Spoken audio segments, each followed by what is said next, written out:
Bonjour à tous, on se retrouve aujourd'hui dans une nouvelle vidéo pour parler de comment investir aux États-Unis en 2020, puisque 2020 c'est cette année. Je vais vous parler en fait de toutes les possibilités d'investissement ici aux États-Unis, en tout cas comment est-ce qu'on s'y prend pour commencer à investir, quelles sont les priorités, et je vais faire ça en fait en 5 points différents. Pour ceux qui me connaissent pas encore, moi c'est Aurore, je suis une Française qui vit aux États-Unis depuis fin décembre 2016 et je vous parle sur cette chaîne d'expatriation, de finances, des sujets qui sont liés en tout cas aux États-Unis. Donc si ça vous intéresse, n'hésitez pas à vous abonner et à cliquer sur la cloche. Pour en revenir à notre sujet du jour, la première chose en ce qui concerne l'investissement quand on pense aux États-Unis, c'est que il va falloir déjà en fait payer ses dettes. Avant même de penser à investir, il faut évidemment, avant d'épargner, avant d'investir, ne pas avoir de dettes, en tout cas de dettes avec un taux d'intérêt trop élevé. Je m'explique. Si par exemple vous avez un crédit immobilier, que ce soit une propriété pour l'investissement ou pour vous, le taux va être quand même avantageux. L'immobilier aux États-Unis,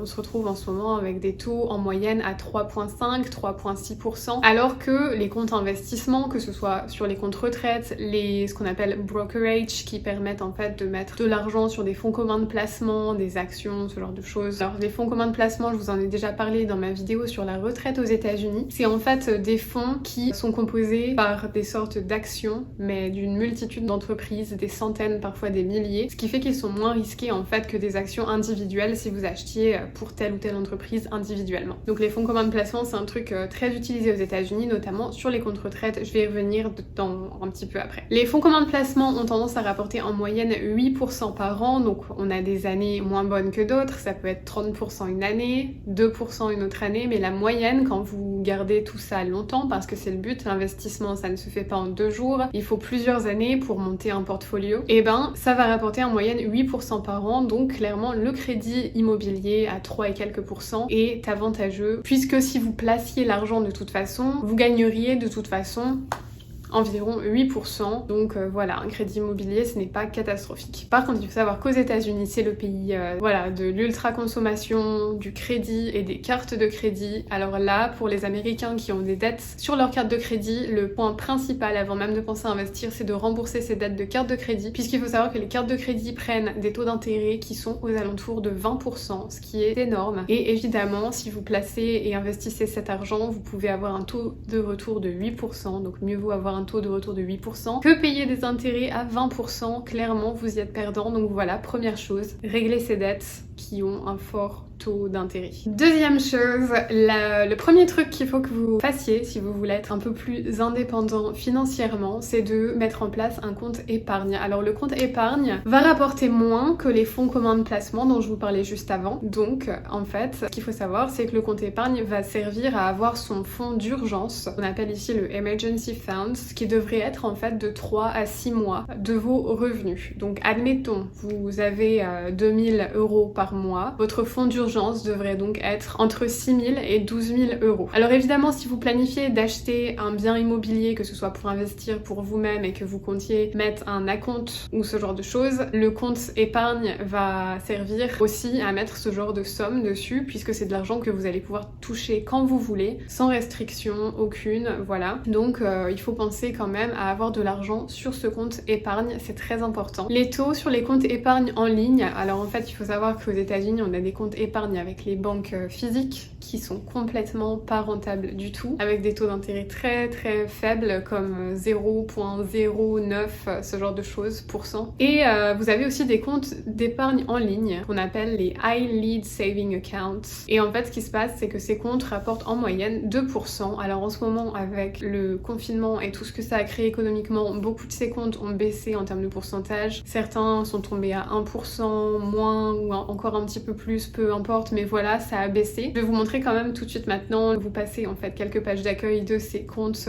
d'épargne en ligne. Donc c'est en fait des comptes qu'on peut créer en quelques clics sur internet. Encore faut-il être résident aux États-Unis puisqu'ils demandent ce qu'on appelle le Social Security Number, que vous avez seulement si vous vivez et travaillez aux États-Unis. Mais voilà, en quelques clics sur internet, et généralement il n'y a pas du tout de limitation, c'est-à-dire que vous pouvez mettre la somme que vous voulez tous les mois, retirer ce que vous voulez, que le minimum à garder sur le compte est généralement de $1. Donc voilà, ça permet aussi de potentiellement en créer plusieurs. Et quand il y a vraiment une grosse différence de taux d'intérêt qui se crée comme là en ce moment, de peut-être changer son argent de compte pour mettre sur un qui rapporte quand même plus. Parce que quand vous avez même quelques dizaines de milliers d'euros sur un compte épargne, tout de suite entre 0,5 et 2% d'intérêt tous les mois, vous voyez quand même une différence surtout à l'année. Deuxième chose concernant l'investissement, c'est évidemment les 401k. Les 401k en fait, ce sont des comptes retraite qui sont proposés généralement par les entreprises pour lesquelles vous travaillez aux États-Unis. Et j'ai déjà expliqué ça dans ma vidéo sur la retraite aux États-Unis. C'est super intéressant parce que globalement, c'est de l'argent qui est gratuit, qui vous est offert. Il faut vraiment prendre avantage de ces 401k, il faut à tout prix le mettre en place. En fait, il y a toujours un pourcentage qui est donné par l'entreprise, généralement 4 ou 5%, et il faut à tout prix utiliser ce pourcentage que l'entreprise vous donne, pas plus. Je vais vous expliquer pourquoi. Alors, si par exemple l'entreprise vous dit que 4%, ça veut dire que toutes les 2 semaines, quand vous recevez votre salaire, vous allez mettre 4% dédié à ce compte 401k, et admettons que ces 4% représentent $100, l'entreprise va matcher cette somme et mettre également $100. Donc sur votre compte, vous allez avoir $200, alors que seulement $100 ont été pris de votre paye. Ces comptes-là, en fait, ensuite, voient l'argent placé sur des fonds communs de placement, donc comme je vous disais, ces fonds communs de placement qui ont un taux de retour à environ 8% par an. Donc ce sont des comptes franchement géniaux pour la retraite. Et voilà, arrivé à 60 ans, vous pouvez retirer votre argent, vous allez être taxé, parce qu'il faut savoir que pour le 401k, on ne paye pas les taxes aujourd'hui, c'est-à-dire que votre argent placé sur le 401k ne vous est pas taxé, mais il sera taxé arrivé à 60 ans. Donc ça vaut le coup parce que l'entreprise double la somme toutes les 2 semaines à chaque salaire. Donc il faut absolument le faire, mais le faire seulement jusqu'au pourcentage à laquelle l'entreprise match, parce que théoriquement plus tard, arrivé à 60 ans, vous allez gagner beaucoup plus d'ici là, avec toutes les augmentations qu'on a dans une vie. Donc vous allez payer aussi plus de taxes quand l'argent va sortir. Mais comme globalement la somme sur ce compte sera doublée grâce au fait que toute votre vie vous y mettez de l'argent et l'entreprise double, et ben ça vaut le coup. Mais comme l'entreprise ne double que jusqu'à par exemple 4% du salaire, il faut vraiment se limiter à ce chiffre et pas plus. Pour la suite, justement, on va arriver au numéro 3, il s'agit du Roth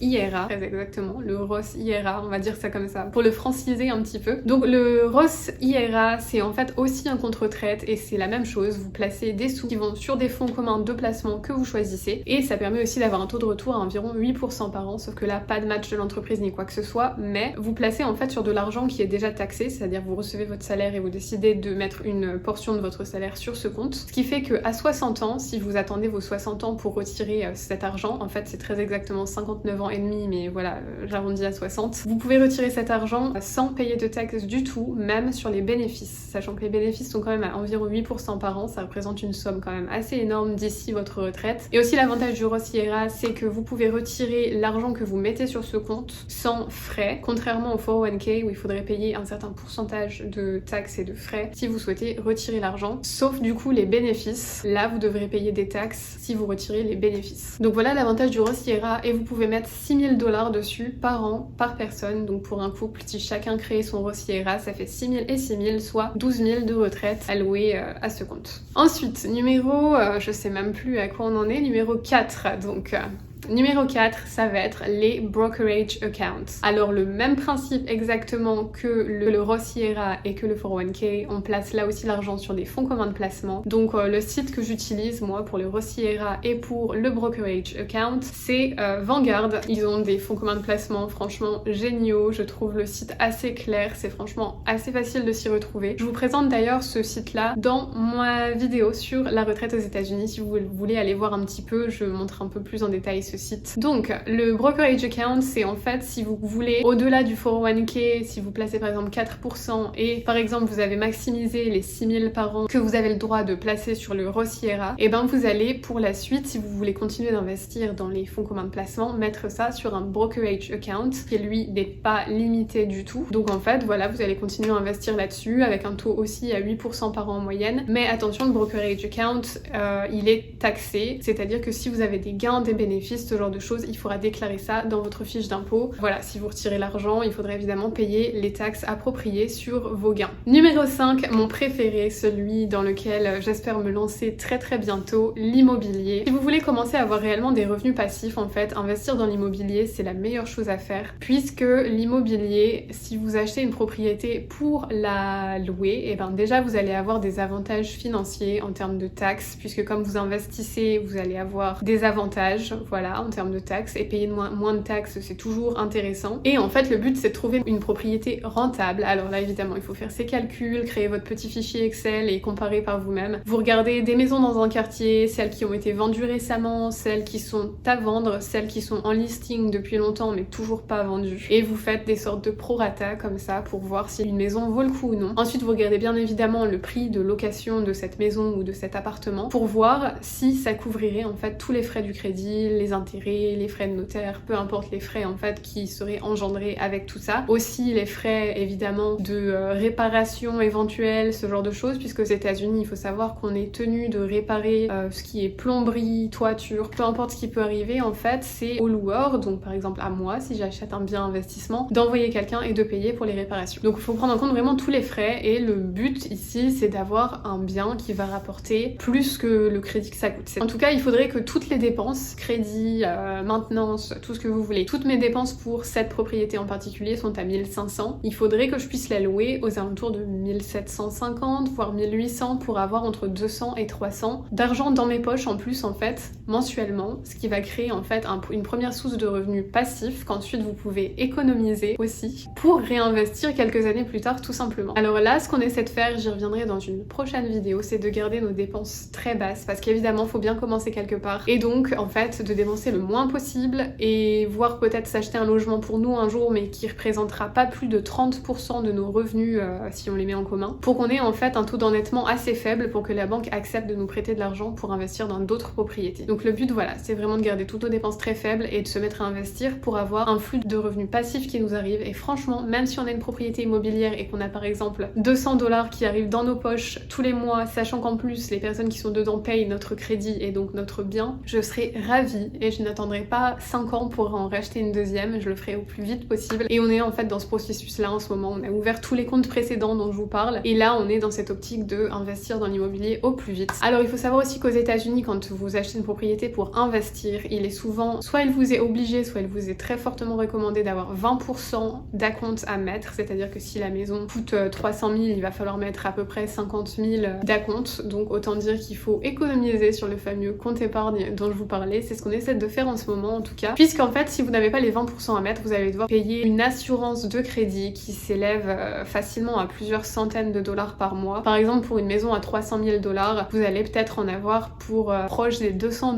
par mois d'assurance de crédit, juste l'assurance en fait pour le crédit, si vous ne mettez pas du tout d'acompte pour votre crédit. Donc c'est très important d'économiser pour son acompte, pour son futur achat immobilier. Voilà, je pense que je vous ai donné les facteurs principaux pour commencer à investir aux États-Unis. Mais l'investissement n'a pas de secret. Quand on ne naît pas riche, il faut évidemment avoir quand même un job la journée. Ça ne vous empêche pas évidemment à côté de votre travail de journée d'avoir vos projets, vos propres rêves, votre voilà, je ne sais pas, d'écrire un livre, de vous lancer sur internet, de lancer un blog, de penser à la création d'une entreprise, peu importe ce que vous voulez. Travailler la journée n'empêche pas d'avoir ses propres projets à côté, mais évidemment il faut amasser de l'argent et garder ses dépenses, comme je vous dis, le plus faible possible. Si vous faites ça, vous allez pouvoir investir beaucoup plus vite. Alors certes, vous n'aurez pas la super maison qui va prendre quasiment tout votre salaire tous les mois parce que entre les factures que ça va impliquer, le crédit qu'il va y avoir, la grosse voiture que vous allez vouloir pour aller avec, enfin je veux dire c'est un projet de vie, chacun fait ce qu'il veut, mais si vous voulez investir, si vous voulez des revenus passifs assez vite, si vous voulez la chance de en fait ce qu'on appelle devenir indépendant financièrement, c'est-à-dire le jour en fait où vos revenus passifs couvrent vos dépenses mensuelles. Et ce jour-là en fait,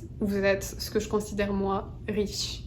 Mais évidemment, il y a un long parcours pour en arriver à ça. Moi, ça ne me dérange pas de cumuler même 2 travails, ce qui va peut-être être le cas bientôt. Je vous en reparle dans le vlog de mercredi. Voilà, de travailler beaucoup pour accumuler de l'argent. Donc certes, on travaille pour le compte de quelqu'un d'autre et c'est pas la chose la plus agréable du monde, mais ça permet d'amasser de l'argent. Et franchement, quand je vois que je peux placer de grosses sommes sur des comptes pour économiser tous les mois, je trouve ça bien plus satisfaisant que de, par exemple, acheter demain une Jaguar et avoir des paiements mensuels entre le crédit de la voiture et l'assurance à peut-être 800$ par mois. Non, c'est pas du tout le but. Moi, j'adore investir et j'ai hâte de vous parler de la suite de tout ça. J'espère que j'aurai de bonnes nouvelles assez vite et voilà, tout ça. Si l'investissement aux États-Unis vous intéresse, encore une fois, n'hésitez pas à vous abonner parce que j'expliquerai absolument tout sur cette chaîne. Vous pourrez suivre nos achats immobiliers, les locations, enfin toutes les futures choses qui sont à venir et je vous partagerai encore comme d'habitude ma carrière ici, même si c'est en tant qu'emploi loyer, les salaires, les taxes, les projets, tout ce qui est administration. Enfin voilà, tout sur les États-Unis. N'hésitez pas à vous abonner sur cette chaîne si vous voulez en savoir plus et continuer à suivre mes aventures et celles de mon mari. Sur ce, vous avez aimé cette vidéo, si vous avez appris des choses, si ça vous a intéressé, n'hésitez pas à me laisser un petit j'aime. Je vous souhaite à tous une excellente journée. Bye bye à tous.